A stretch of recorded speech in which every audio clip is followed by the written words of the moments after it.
ఎలక్షన్లు ZPTC MPTC sarpanch ఎలక్షన్లు ఇప్పుడు పెడతాను.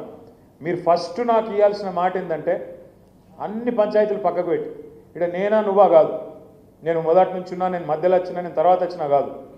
రేపటి రోజున సిర్పూర్లో బెజ్జూర్లో ఎవరు గెలుస్తారు, కౌటాలలో ఎవరు గెలిచే అవకాశాలు ఎక్కువ ఉంటాయి, దయగామ పరిస్థితి ఏంది, సిర్పూర్ రూరల్ పరిస్థితి, ఇట్లా మొత్తం మండలాల వారీగా ప్రవీణ్ గారి నాయకత్వంలో కూర్చోండి.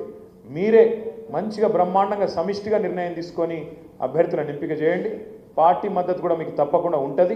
మీరు చేయాల్సిందల్లా మొదలు కొట్టాల్సింది, ఎక్కడ కోల్పోయిందాన్ని అక్కడనే దేవులాడుకోవాలి, ఎక్కడ పోయిందాన్ని ఆడనే దేవులాడుకోవాలి. మీరు రేపు 4-5 జెడ్పీటీసీ నాటకాలు వచ్చిర్రనుకో, ఇక మిమ్మల్ని ఇంకోటి అడుగుతాడు ఎవడ, పార్టీ కూడా ఇంకో గీనొత్తారట గాయనొత్తారట అని ఆలోచన చేస్తుందా? అట్లాంటి ఆలోచన రాదు.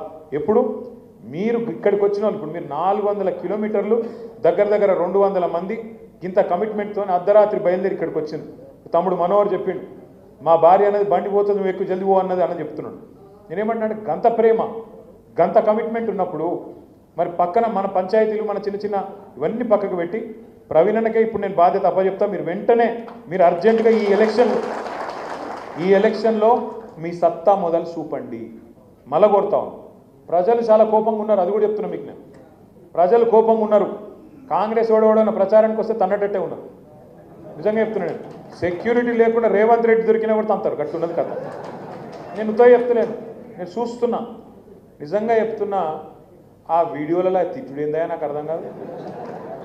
గిన్ని తిట్లు ఉంటాయని కూడా తెలియదు నాకు. ఇంకోడు అయితే ఆయన బకెట్లో నీళ్ళు పోసుకొని అలా దుంకి చచ్చిపోతుండు. రేవంత్ రెడ్డి కాబట్టి బతుకుతుండు, కానీ ఇంకోడు కూడా అయితే ఎప్పుడో చచ్చిపోతున్నాడు తిట్లకు. అరే అరే అరే ఏం తిట్లు అవి, ఏంది అది? తెలుగు భాషలో గిన్ని తిట్లుంటాయని కూడా ఎరకలేదు నాకు. గన్ని రకాలుగా తిడతాను. అది ఎవరు తిట్టేది మళ్ళా? 80 ఏళ్ళోళ్ళు 90 ఏళ్ళోళ్ళు. నిన్న ఒక మహిళ, నేను ఒకటే అడుగుతున్నా, ఏం అవసరం ఉన్నది ఇంత దుర్మార్గంగా పాలన చేసేందుకు?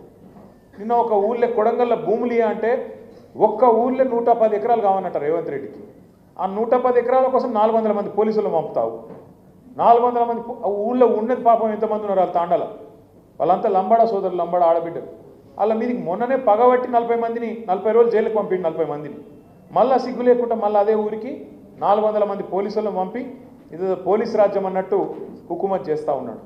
ఇంకోవైపు నిన్న ఇక్కడ ఒక చెప్పుల దుకాణం కొట్టుకునేటోళ్ళు నాచారంలో, ఇంకొక ఆమె ఒక చిన్న పాల దుకాణం, పాల డబ్బా, దుకాణం కూడా కాదు డబ్బా, డబ్బా మీద పడ్డాడు.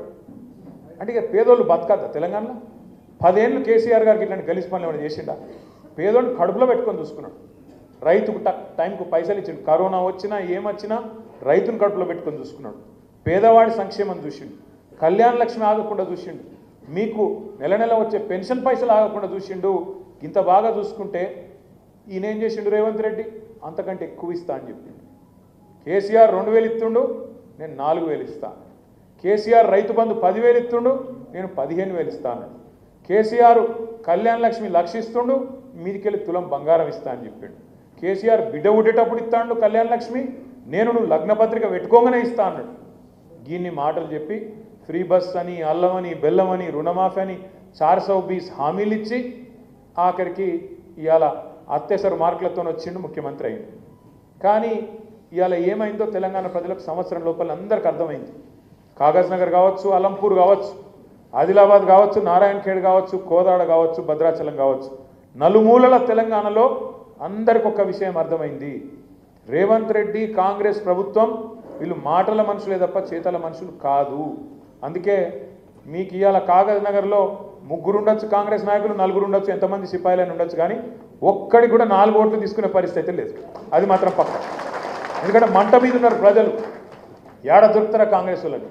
ఇక మీకు బీజేపీ ఎమ్మెల్యే ఉన్నాడు, ఆయన ఇంకా గొప్పగా ఉన్నాడు. అసెంబ్లీలో చూస్తుంటే మాకు ఆశ్చర్యంగా ఉంది ఆయన చూస్తుంటే. తెలంగాణ పోరాటం జరిగి, తెలంగాణ పోరాటంలో పిల్లలు చచ్చిపోయి 100 మంది చచ్చిపోయి తెలంగాణ వస్తే మీ ఎమ్మెల్యే ఏమంటాడు తెలుసా అసెంబ్లీలో? మా సిర్పూర్ని తీసుకుపోయి మహారాష్ట్రలో కలుపుకుంటాడు అంట. మీకు ఇంత గొప్పడు దొరికింది. మీకు చదువుకున్నాడు, డాక్టరు, ఏమైనా మాట్లాడితే కొంత జ్ఞానంతో ప్రజలు ఏమనుకుంటారో సోయితో మాట్లాడనా లేదా? అందుకే గిసొంటోళ్ళు మధ్యలో ఇవాళ కాగజ్ నగర్ నలిగిపోతుంది. మీరు దయచేసి నేను మిమ్మల్ని ప్రార్థించేది, మీ మనోవేదన మొత్తం అర్థమైంది నాకు, మీ మనసులో ఉన్న మాట నాకు అర్థమైంది. దానిలో ఏం అర్థం కాకుండా ఉండడానికి ఏం లేదు. కుల్లా సాఫ్ చెప్పింది మీరు. ఇక ఫలానా ఆయన ఇట్లున్నాడు, ఇంతకుముందు మమ్మల్ని ఇట్లా సతాయించిండు, అంతా మొత్తం నా నెత్తికెక్కింది, నాకు అర్థం కాలేదని మీరు అనుకోకూడదు.